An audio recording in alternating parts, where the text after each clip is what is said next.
Salmo 66, versos de 5 a 9. Vinde e vede as obras de Deus, tremendos feitos para com os filhos dos homens.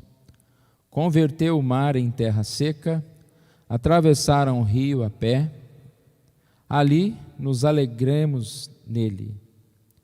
Ele, em seu poder, governa eternamente, os seus olhos vigiam as nações. Não se exaltem os rebeldes. Bendizei, ó povos, o nosso Deus. Fazei ouvir a voz do seu louvor, e o que preserva com a vida a nossa alma, e não permite que nos resvalem os pés. É um momento de ação de graças aqui, deste salmo, e como é bom a gente poder começar o dia, começar a semana, relembrando as coisas boas que o Senhor Deus tem feito por nós, as coisas boas que acontecem em nossa vida.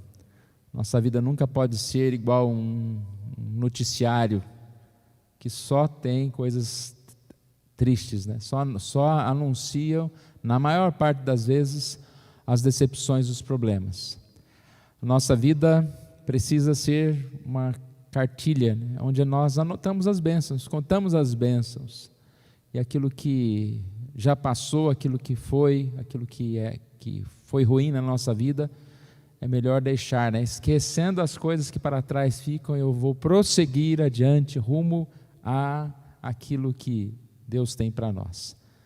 A história que está no nosso boletim fala de um famoso escritor, que ele resolveu escrever um pouquinho sobre o ano dele. Me chamou a atenção que ele termina a frase dizendo: foi um ano muito ruim, né? E essa frase a gente tem visto muito, né? Cancela 2020, foi um ano muito ruim, é o pior ano da vida, o pior ano do mundo, né? E a gente questiona, né? Será? Mas eu vou ler aqui então o que esse homem escreveu. Então, falando sobre um ano, o que aconteceu neste ano, ele escreveu o seguinte: no ano passado precisei fazer uma cirurgia para a retirada da vesícula biliar. Tive que ficar na cama por um bom tempo. Nesse mesmo ano, cheguei à idade de 60 anos e tive que renunciar ao meu trabalho favorito. No mesmo ano, experimentei a dor pela morte de meu pai. E meu filho fracassou em seu exame médico, porque teve um acidente de automóvel e ficou hospitalizado por vários dias. A destruição do carro foi outra perda. Ao final escreveu: foi um ano muito ruim. Foi um ano muito ruim. Então conta a história que a esposa dele passou por trás, né, e ficou lá analisando, lendo aquela carta, e leu tudo que estava ali, e deu uma saidinha. E aí ela escreveu também uma carta, e depois de alguns instantes voltou perto dele e deixou na mesa ao lado. Escreveu uma carta, falando algumas coisas que nós vamos ler agora, e deixou à mesa. O que ela disse? Ela escreveu como se fosse ele. No ano passado, finalmente me desfiz de minha vesícula biliar, depois de passar anos com dor. Completei 60 anos com boa saúde e me retirei do meu trabalho. Agora posso utilizar meu tempo para escrever com maior paz e tranquilidade. No mesmo ano, meu pai, com a idade de 95 anos, sem depender de nada e sem nenhuma condição crítica, conheceu seu Criador. No mesmo ano, Deus abençoou meu filho com uma nova oportunidade de vida. Meu carro foi destruído, mas meu filho ficou vivo, sem nenhuma sequela. Ao final, ela escreveu: este ano foi uma grande bênção. Este ano foi uma grande bênção. Me chamou a atenção nessa história, todas as vezes que a gente fala assim, olhe as notícias positivas, pense no lado positivo, às vezes a gente fala como se a gente tivesse que ignorar os acontecimentos ruins, que eu até falei um pouco assim no começo, e pensar anotar só as coisas boas. Mas aqui ela anotou as mesmas coisas, eram exatamente as mesmas coisas. E aí você percebe que o ponto de vista. Por isso que essa lição tem um tema como ponto de vista, essa mensagem tem um tema ponto de vista. O ponto de vista diferente das mesmas coisas realmente pode mudar tudo. Nós temos várias razões para ser gratos a Deus. E tem uma frase que diz o seguinte: você escolhe como escrever a sua história. Relacionado ao que nós acabamos de dizer. Como você enxerga a sua história. Não que a gente tem domínio, né? Não tem domínio que vai acontecer comigo amanhã. Não é escrever a história nesse sentido. Mas como nós descrevemos a nossa história. E o que nós fazemos também para que ela seja uma melhor história. Nós podemos e devemos viver motivados pela gratidão. E quando a gente lê esse Salmo 66, de 5 a 9, você vê aqui falando das obras de Deus, falando dos milagres de Deus. E essa história faz parte da nossa história, né? Tudo que Deus fez foi por nós. Fala que Deus com seu poder governa eternamente. Seus olhos vigiam as nações, não se exaltam os rebeldes. Deus não deixa nunca de reinar, o seu poder desde a eternidade.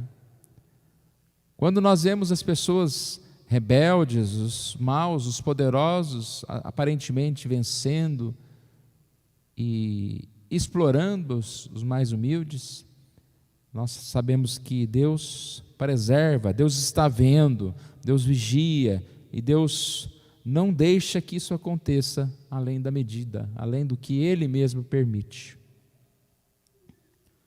E nós vamos concluir como o próprio Salmo conclui. Nos resta bem dizer o nome do Senhor. Bendizei e fazei ouvir a voz do seu louvor, não a voz de lamento, né? Bendizei, porque aquele que preserva com vida a vossa alma, o grande motivo, né, da nossa alegria. O Senhor preserva com vida a nossa alma e não permite que nos resvalem os pés. O Senhor nos sustenta e nos dá forças a cada dia. Então que a gente possa, né, ter essa sabedoria dessa mulher que pode enxergar além dos problemas e assim a gente possa viver em gratidão. Uma boa visão gera gratidão. A gente tem falado muito isso, hoje eu vou falar novamente. Domingo passado nós falamos, né, sobre abrir os olhos. Uma boa visão gera gratidão. Nós devemos pedir a Deus isso, sabedoria, para que Ele nos faça enxergar a vida, nos faça enxergar além dos problemas, além das decepções que nós temos. Colossenses 3,16 diz: habite ricamente em vós a palavra de Cristo, instruí-vos, aconselhai-vos mutuamente em toda sabedoria, louvando a Deus com salmos e hinos e cânticos espirituais, com gratidão em vosso coração. A atitude dessa esposa, né, foi muito sábia, e nós devemos fazer isso, aconselhar uns aos outros, conversar, animar os outros, né? A UPA ontem falou um pouquinho sobre esse tema, né, os nossos adolescentes, que nós devemos aproveitar essa oportunidade. Às vezes você tem uma visão diferente do outro, você leve-o a enxergar. Alguém pode estar procurando, né, uma chave, alguma coisa perdida no chão, e você está vendo. Indique, olha, está ali, enxergue, está ali. Que nós possamos estar ajudando uns aos outros. E o texto, além de ajudarmos, né, aconselhar-vos, ele diz: e louvem a Deus, louvando a Deus com salmos, hinos e cânticos, com gratidão em vosso coração. Assim que assim seja na nossa vida.